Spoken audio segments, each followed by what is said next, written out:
go into the Southwest, if you go into California, they have what's called time of day metering. The cost of your electricity changes based on the time of day. We will have that here at some point. At that point, the value of PV just jumps. Because this whole thing is very, very price sensitive. 2 or 3 cents a kilowatt hour difference in what you get for your electricity over a 25-year period makes all kinds of difference in the economics. Again, 3 different things. The green's PV power. The orange is what air conditioners are doing. These are 2 different years. Peak shave power. This is what the utility's trying to shave. What they're trying to do is knock this baby down. Well, not blue. That's the outdoor temperature. This red is what they want to reduce. Okay? PV has the ability to do that. Okay? The only other thing that they can use to do that is natural gas-fired generators, which are real expensive to run. Here's the other thing that happens in these hot summer months and why PV is so important to all of us. As demand goes up, the ability of the lines to carry electricity goes down. The hotter it is, the hotter those wires are, the more electricity they carry, they get what's called voltage sag. Okay? If out on that distribution system you have a bunch of distributed generation, it doesn't have to be PV, but PV is one of the things, it bolsters that line. When these 2 come together, that's when you get a blackout. So it has a lot to do with security, or could have. Advantages of summer peak: conventional generation fuel is saved, distribution line losses are lowered. These are, again, some utility-size PV arrays. This is what I was telling you earlier. This is the price of electricity over a 12-month period. And it routinely goes up in the summer months. However, when we do the economic math for PV, I have not seen anyone take these increases in the summer months. It's a difficult calculation. I don't know if I'm capable of doing it, to tell you the truth. Grid-tied PV, there's standard system design. You can amortize the design cost over many systems. In the beginning, we were custom making them all. It was crazy. Now we buy packages in different sizes. That reduces the overall system cost. We have improved mounting systems. And then we've got power centers where we buy a box and everything's in it, and we don't have to pay an electrician hours and hours of labor to wire everything up. This is a 2 kilowatt array that we put in Springfield, Illinois last year. It went up in a day and a half, 2 days. How much? Again, about $9,000 a watt. I think it was right under $18,000.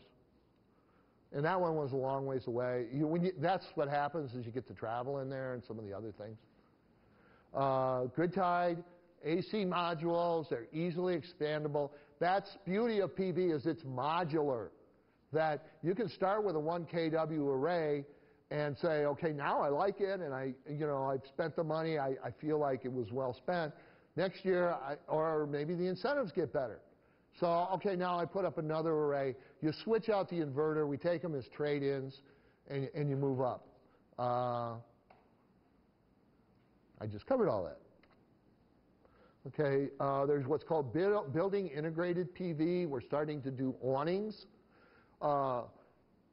Unfortunately, not everybody's roof is facing in the right direction. Well, hopefully, maybe they got a patio that is, or over the garage. It is. So you can put awnings over those. You can integrate it into glass. Is it time for question and answer? Okay. Let me jump through here. Here's one, Dubuque, Iowa, we did last year. And we built it right, it just fit in perfectly above the gutter line and right under the... And the way we did that is we knew what the dimensions were. And so we looked for a solar panel that would fit. So in PV, one size doesn't necessarily fit all. You've got to be flexible. I'm going to jump through this stuff. Here's another array we did. This is the one at Anamosa that produces so well. And we did 2 of those arrays. My friends accuse me of designing high-end lawn art. Designing what?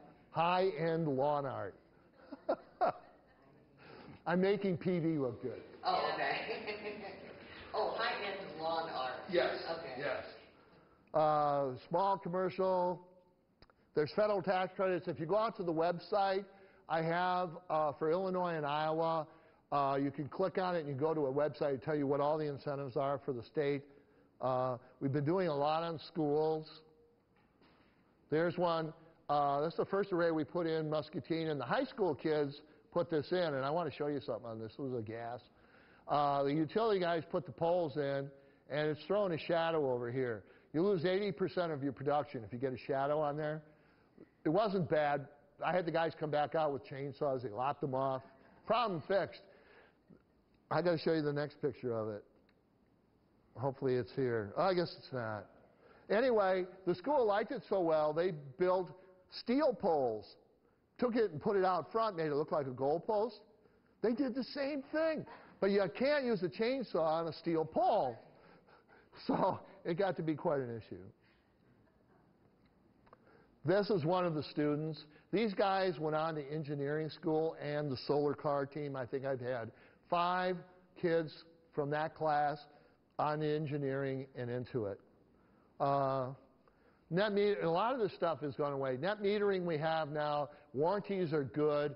Financing really depends on you. The quality is up there for all of them. The efficiency is not bad. And performance, no maintenance. Muscatine Power and Water going on 5 years. All steel going on 4 years. Not a lick of maintenance. 2 years on Maquoketa Valley. I feel like the Maytag repairman, and I want to be that way. Barriers in Iowa, these are education. We really do need to educate more people and train installers. Product availability with an 80% growth market, that's going to be a challenge. Service, there's about 4 of us, I think, here in Iowa. Financing, again, through your bank. And utility cooperation is happening. You know what? I'm going to stop it here because I'll just keep going on. I'll hit the conclusion. It's ready to deliver.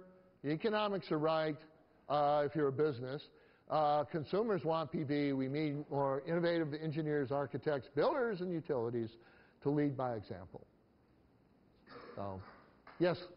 Yeah, I noticed most of your presentation was about grid intertie, and there are plenty of people that want to be off the grid. Go a little more detail to the challenges of off the grid and battery and all that, and inverters on. Sure. The biggest thing with off-grid is you got to know what your loads are. I'm actually running into it a little bit today with my RV out there because your solar cells have to be sized to what we call usually 5 days of autonomy. We design a system to run your house for 5 days without any sun, okay? Well, you have to tell me that.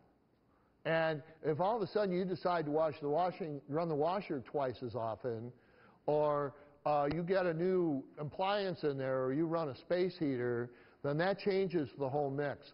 So when you go to a standalone system, there's a lot of self-discipline that has to take place.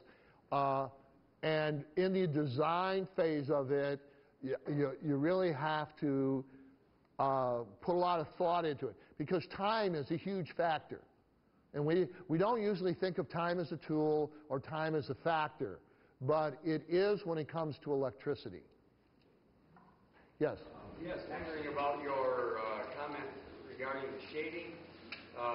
If any part of the panel is shaded, you said 80% reduction in production. Yeah, it's huge. There was a small amount that was shaded by that post.